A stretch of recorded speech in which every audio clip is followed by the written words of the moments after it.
அனைவருக்கும் வணக்கம். நம்ம விஜய் அவர்களுடைய ஒரு கூட்டம் அது எங்கே நடக்குதுன்னு பார்த்துக்கிட்டிங்கன்னா தஞ்சாவூர் நடக்கு. முதல்லலாம் லாரியை பார்க்கும்போது நமக்குலாம் பெரிய பயமாக இருக்கும். லாரிக்காரங்களாம் வந்தால் பெரிய பெரிய ஆக்சிடென்ட் பண்ணிடுவாங்க அப்படின்னு சொல்லி 90s கிட்ஸ் நம்ம பயந்துட்டு இருந்தோம். இப்போ 2K கிட்ஸுக்கெலாம் ஒரு பெரிய பயம் என்னென்னா, அந்த லாரிக்கு இணையாக லாரியெல்லாம் தாண்டின நம்ம விஜயண்ணாவுடைய வாகனம் அது வெளியில் வந்துட்டு வச்சுக்கோங்களேன், கண்டிப்பாக எப்படியாவது ஒரு இடத்துல பலியாகிடுது, இல்லை விபத்தாகிருச்சு, ஏதாவது ஒன்று அசம்பாவிதம் தொடர்ச்சி நடந்துக்கிட்டு இருக்கு. அப்படி தஞ்சாவூர் கூட்டத்துக்கு போய்கிட்டு இருக்கும்போது அண்ணாசி அவருடைய விஜய் அவருடைய வாகனம் போய்கிட்டு இருக்கு. முன்னாடி வாகனத்தை கவர் பண்ணி வீடியோ எடுத்துக்கிட்டே வராங்க. அந்த இடத்துல ஒரு ஓரத்தில் ஒரு வண்டி ஒன்று நிற்கி, அது நம்ம தெளிவாக பார்க்கும்போது நமக்கு நல்லா தெரியும். அந்த வண்டி மூவ் ஆகிற மாதிரியே நமக்கு தெரியும். பின்னாடி மூவ் ஆகிக்கிட்டு இருக்கு, ரிவர்ஸ் ஒரு மணிக்கே இருக்கும். ஆனால் ஆக்சுவலாக அதுக்கு முன்னால் போகக்கூடிய கேமரா எடுத்துகிட்டு போகக்கூடிய வண்டி போய்கிட்டே இருக்கிறதுனால நிற்கிற வண்டி மூவ் ஆகிற மாதிரி நமக்கு தெரிஞ்சுக்கிட்டு இருக்கு. மற்ற வண்டியில் மூவிங்காக இருக்குது, அந்த வண்டி நிற்கிறதுனால நமக்கு ரிவர்ஸில் போகிற மாதிரிக்கு நமக்கு தெரியுது. அப்போ பின்னாடி இருக்கக்கூடிய நின்றுக்கிட்டு இருக்க வண்டி மேலே விஜய் ரசிகர்கள் விஜயை பார்க்கக்கூடிய ஆர்வத்தில் தலைக்கவசமும் ஒழுங்காக போடலை, சாலை விதியும் முறையை பின்பற்றாமல் பின்னாடியே அந்த வண்டி மேலே மோதி, நிற்கிற வண்டி மேலே மோதி ஆக்சிடென்ட் ஆயிடுச்சு.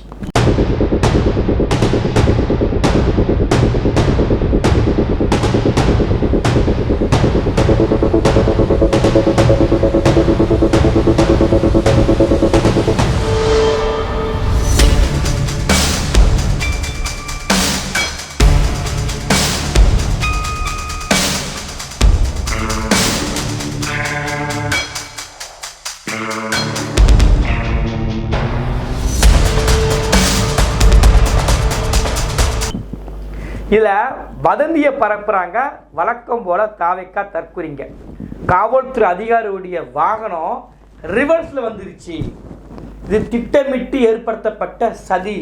விஜயோட மாநாட்டை கெடுக்கணும், அவர் பேருக்கு கெட்ட பேர் ஏற்படுத்தி கொடுக்கணும், அதற்காக தான் இந்த வாகனம் பின்னாடி வந்துச்சுன்னு சொல்லி ஒரு வதந்தியை பரப்புகிறாங்க. இது நல்லா நீங்கள் கூர்ந்து பார்த்தாலே தெரியும். உங்கள் கண்ணு முன்னாடி அந்த வீடியோ தெளிவாக போடுறேன், ஸ்லோ பண்ணி போடுறேன், நல்லா பாருங்கள். அந்த வண்டி எங்கேயுமே மூவே இருக்காது, அதுவும் குறிப்பாக பின்னாடி வரவே வராது.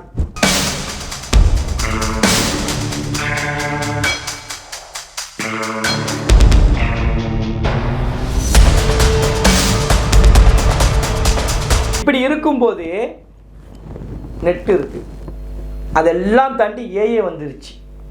பல ஏஏ இருக்குது, ChatGPT இருக்குது, க்ரோக் இருக்குது, அப்படி பல ஏஏ இருக்குது. பல ஃபோனுக்குன்னு ஐஃபோனுக்கு ஒரு ஏஏ இருக்குது, விவோக்கு ஒரு ஏஏ இருக்குது, சாம்சங் ஒரு ஏஏ இருக்குது, அது போக கூகுளில் ஒரு ஏஏ இருக்குது, ட்விட்டரில் ஏஏ இருக்குது, எல்லா இதுலேயுமே ஏஏ இருக்குது.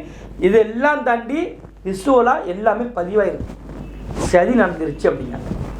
என்ன சதி, யார் நடத்தினா சொல்லு? எப்படி வதந்தி பரப்புறான் பாருங்க.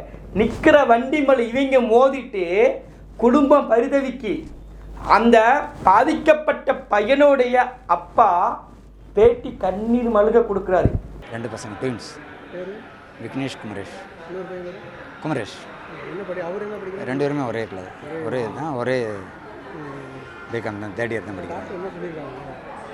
பணம் கட்ட சொல்லியிருக்காங்க, 2 நாள் ஆகும், அதுக்கடையில் ஒன்றும் சொல்ல முடியாது அப்படின்றாங்க. 2 லட்ச ரூபா கட்ட சொல்லுவாங்க. விற்று தான் பிள்ளையை காப்பாற்றணும்ல, இதுக்கு பிறகாச்சும் பிள்ளையை திருந்தணும்ல, அதுக்கு நம்மளால் முடிஞ்சதை செய்வோம். செலவானாலும் பரவாயில்ல, பையன் நான் தான் காப்பாற்றணும். கரூருக்கு 40 ரூபாய் செத்து போனவனே பார்க்க போன இவன் எப்படி என் பையனை பார்க்க வருவான், இனி இவனை திருந்தணும் இவன் அப்படின்னு சொல்லி அப்பா கண்ணீர் மல்க உண்மை யதார்த்தத்தை புரிஞ்சு பேசுகிறாரு. இவங்க இடக்காங்க, நான் ஆரம்பத்துலேருந்து போகாதறான்னு தாங்க சொல்லிக்கிட்டு இருக்கேன். இவங்க கட்சி நம்மளுக்கு என்னங்க இது பண்ண போகுது? நம்ம உழைச்சா சாப்பிட போகிறோம். இந்த இப்போ பார்க்குறாங்கன்னு பார்த்துக்கிட்டே இருக்க போகிறாங்க. 41 பேர் செத்தவங்களே பார்க்காதவங்க இங்கே தான் பார்க்க போகிறாங்க. 41 பேர் செத்தவங்களே பார்க்காதவங்க இங்கே தான் பார்க்க போகிறாங்க. 41 பேர் செத்தவங்களே பார்க்காதவங்க இங்கே தான் பார்க்க போகிறாங்க. 41 பேர் செத்தவங்களே பார்க்காதவங்க இங்கே தான் பார்க்க போகிறாங்க. ஆனால் இந்த பையன் காலேஜ் போகிறேன்னு சொல்லி போய் சொல்லிவிட்டு பைக்கை விட்டுட்டு வேறு வண்டி எடுத்து போய் ஆக்சிடென்ட் ஆகி போய் படுத்து கிடக்கான். 2 லட்சம் செலவாயிருந்தாங்க. இதுலேருந்து மீண்டு வர எவ்வளோ கஷ்டம், முதல்ல இது குடும்பத்துக்கு எவ்வளோ கஷ்டம். ஆனால் இவங்க போகிற போக்கில் வதந்தியை பறக்கி விட்டு போயிட்டாங்க, வண்டி பின்னாடி வந்துருச்சு அப்படின்னு. எப்படிப்பட்ட பொய்யை பரப்புறாங்க, திட்டமிட்டு பரப்புறாங்கன்னு பாருங்கள். இதையும் சில தற்குறிங்க நம்பி வீடியோ பரப்புறான் பாருங்க. காவல்துறை வண்டி பின்னாடி வந்துருச்சு, அதுவே ஒரு கேள்வி கேட்குறாங்களப்பா, காவல்துறை வண்டி எதுக்கு அந்த ஓரத்தில் நிற்கி? அட மூதவியா, சர்வீஸ் ரோடு, நீ ஒழுங்காக போறியா தற்குறி மாதிரி போறியா அப்படின்னு பார்க்கறது தான் காவல்துறை. உன் பின்னாடி வரதான் செய்வாங்க, ஓரமாக நிற்க தான் செய்வாங்க. இந்த ஒரு லிமிட் வச்சுருப்பாங்க, ஒரு 2 கிலோமீட்டர் வண்டி வண்டி நிற்கும். அந்த இடத்துல நின்று சரியாக போய்கிட்டு இருக்க என்ன நடந்துட்டுன்னு பார்க்க இன்ஸ்ட்ரக்ஷன் கொடுத்துக்கிட்டே தான் இருப்பாங்க. ஒரு கட்சி தலைவர் வாராரு, அதுவும் தற்குறி தலைவர் வாராரு, இவர் வந்தாலே அசம்பது நடக்கும்னு தெரியும். அப்படி இருக்குன்னு தெரிஞ்சதுக்கு பிறகும் காவல்துறை பாதுகாப்பு கொடுக்க நிற்க தான் செய்வாங்க. நிற்கிற வண்டி இந்த கூமுட்டைக்கு மோதிட்டு அவன் குடும்பம் அங்கே வம்பா போயிடுச்சு. அதில் ஒரு பெரிய ஆளுங்க, அவருக்கு எப்படி பார்த்தா ஒரு குழந்தை குட்டிலாம் இருக்குங்க, அவெல்லாம் எந்திக்கே உள்ள மண்டை உடஞ்சி போய் கிடக்குங்க.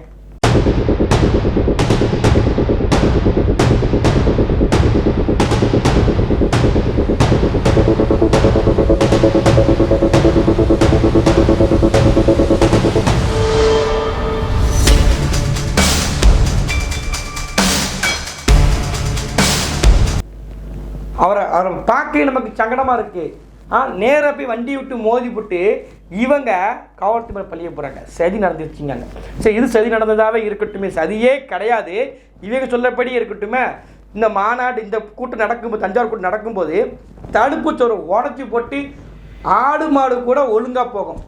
அதை கூட மிருகத்தனமாக யாம்பி மணிக்க கதவை உடச்சி அந்த தடுப்பெல்லாம் உடச்சிட்டு எகிரி குதிச்சுட்டு போகிறாங்க. அதில் ஒரு லேடி கீழே விழுந்துருச்சு. இந்த மக்கள் சந்திப்பிலேயே பெண்களுக்கு நல்ல பாதுகாப்பு கொடுக்குறாங்க, நல்ல பாதுகாப்பாக வந்துட்டு பாதுகாப்பாக போகிறாங்க. இந்த மக்கள் சந்திப்பிலேயே பெண்களுக்கு நல்ல பாதுகாப்பு கொடுக்குறாங்க, நல்ல பாதுகாப்பாக வந்துட்டு பாதுகாப்பாக போகிறாங்க.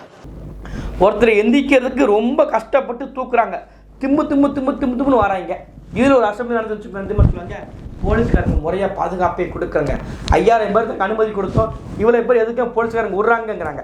போலீஸ்காரங்க தடுத்தாலும் வச்சுக்கோங்களேன், எங்களை தடுக்கிறாங்க, எங்களை வரவிட மாட்டேங்கிறாங்க, எங்களை முடக்குறாங்க, SOP போட்டாங்க, எங்கள் தொண்டர்கள் எங்களை பார்க்க விட மாட்டேங்கிறாங்க அப்படின்னு அதுக்கு வந்து பார்க்குறாங்க. ஒரே வதந்தியிலே வளர்ந்தவங்க, சினிமாவில் வளர்ந்தவங்க அதை அரசியலும் பண்ணி நினச்சிட்டாங்க. ஆனால் அரசியல் வித்தியாசம்லாம் செருப்பை கழட்டி பொலிச்சின் மூஞ்சில் வீடியோ ஆதாரத்தோடு மக்கள்கிட்ட காமிச்சிருவாங்க. நீ வதந்தியை பரப்பலாம், நீ தற்குறி மணிக்க சில செயல்கள் நடந்ததாக ஒரு ஏமாத்த உருவாக்கி போடலாம், ஆனால் யதார்த்தம் அது கிடையாதுல்ல. நிற்கிற வண்டியில் மோதி இருக்கிறாங்க, அந்த நிற்கிற வண்டியில் மோதுனதை கண்ணு முன்னாடி எல்லா சோர்ஸு, எல்லா வீடியோ, எல்லா தரப்பும் பார்த்த பிறகும் கூட அந்த வண்டி ரிவர்ஸ் வந்துச்சுன்னு சொல்லி அதை ஒருத்தன் பரப்புறான், அதையும் 4 பேர் ஷேர் பண்ணுறான்னா அவன் மண்டை எப்படிப்பட்ட மண்டையாக இருக்குன்னு யோசிச்சுக்கோங்க. அவனுக்கு நம்ம அவனை புரிஞ்சிக்கிறோம். எனக்கு வந்து திரும்ப திரும்ப நான் வந்து விஜயசேகரை பார்க்கும்போது நான் பரிதாபப்படுவேன். ரோட்டில் பிச்சைக்காரனை பார்க்கும்போது, ஒரு நல்ல மனநிலை பாதிக்கப்பட்டவங்களை பார்க்கும்போது நமக்கு ஒரு பரிதாபம் இருக்கும். அந்த பரிதாபத்தோடு தான் பார்க்கணும். இவங்களை வந்து ஐயோ பாவம், 6 அறிவு நம்மளை மாதிரி இருக்குது, நல்ல ஃபேன் சட்டை போட்டிருக்கான், உலக அரசில் பேசுகிறான், ஸ்டாலினை எதுக்குறான், எல்லாம் பண்ணுறான், கரெக்டாக தான் இருக்கான். ஆனால் பாருங்க விஜயசேகராக இருக்கான். ஆனால் பரிதாபப்படணும் இவங்களை வந்து. அதாவது வதந்தியை பரப்பலாம், அதாவது நடந்துருக்குன்னா கூட பரவாயில்லை, நடந்திருக்கு திட்டமிட்டு நடத்தியிருக்கிறாங்கன்னா கூட பரவாயில்ல, ஒரு கழுதையும் கிடையாது. முதல்ல உங்களை ஒரு ஆளாக கூட யாருமே மதிக்கலை, உங்களை ஒரு ஆளாக கூட மதிக்கலை. விஜயவர்களுடைய வீடியோ நடக்கும்போது, வீடியோ போடும்போது தலைவரை பார்த்தீங்களா மாசாக காட்டுறாங்க. எங்கள் தலைவருக்கு இருக்கக்கூடிய விளம்பரத்தை பார்த்தீங்களா, எங்கள் தலைவருக்கு இருக்கக்கூடிய ஊடகம் கொடுக்குற முக்கியத்துவத்தை பார்த்தீங்கன்னா பெருமையாக பேசினாங்க. இப்போ அதே உங்கள் நொண்ணனுக்கு உங்கள் பழைய அண்ணி பெட்டிஷனை போட்டாச்சு, டிவோர்ஸ் பெட்டிஷன் போட்ட உடனே எதுக்கு எங்கள் அண்ணனை நீங்கள் காட்டுறீங்க, எங்கள் அண்ணனே காமிச்சிட்டு இருக்கீங்க? ஏண்டா இதுதான் அன்னைக்கு செஞ்சாங்க. விஜய் வெளியே வந்துட்டாரு, விஜய் வெளியில் கதவை திறந்துட்டாரு, ரசிகரை பார்த்து கையை காமிச்சிட்டாரு, பாயின்னு சொல்லிட்டாரு, எங்களுடைய ஊடகத்தை பார்த்து லைக் பண்ணிட்டாரு, அப்படிலாம் வந்தால் பேசினாங்களா? இப்போ அப்போம்லாம் நீ சொகுசாக அனுபவிச்சில. அதெல்லாம் வந்து ஒரு கட்சி தலைவன் திட்டமிட்டு ஆட்கள் வர வைக்கணும்னு சொல்லி ஸ்கிரிப்டை கொடுத்து பின்னாடியே வர வச்சு ஒரு குடும்பத்தை பரிதைக்கி விட்டுருக்குறாங்க. கிட்டத்தட்ட 10 பேர் அடியாயிருக்கு, 10க்கு மேற்பட்டவங்களுக்கு அடிபட்டிருக்கு. இவங்க போய் நேராக மோதி நடந்துருச்சு. ஒரு சின்னமில்ல ஒரு வயசான அம்மா, ஒரு 40 வயசான அம்மாவுக்கு இருக்கும், ஒரு மகளிர், இவங்களாம் அம்மான்னு சொல்லவே கூட என்னை பொறுத்த வரைக்கும், அது சொல்லவும் கூட தப்புன்னு வாயில அடிக்கணும். விஜயை பார்க்கும்போது குப்பட்டிக்கு விழுந்து போயிடுச்சு. இது யார் மேலே தப்பு? இது யார் மேலே தப்பு? அப்போ இந்த அரசியல் அசிங்கத்தை என்ன பண்ணணும்? தூர தொடச்சி எரிய வேண்டிய கட்டாயத்தில் இருக்கிறோம். தூர எரியணும். இவங்க வதந்தியை பரப்பிகிட்டே இருப்பாங்க. அந்த உண்மையை மக்கள்கிட்ட நம்ம சொல்லி தான் ஆகணும். இந்த வாகனத்தினுடைய நடந்தது விபத்து, சதியும் கிடையாது, ஒரு கழுதையும் கிடையாது. தற்கொலை பசங்களா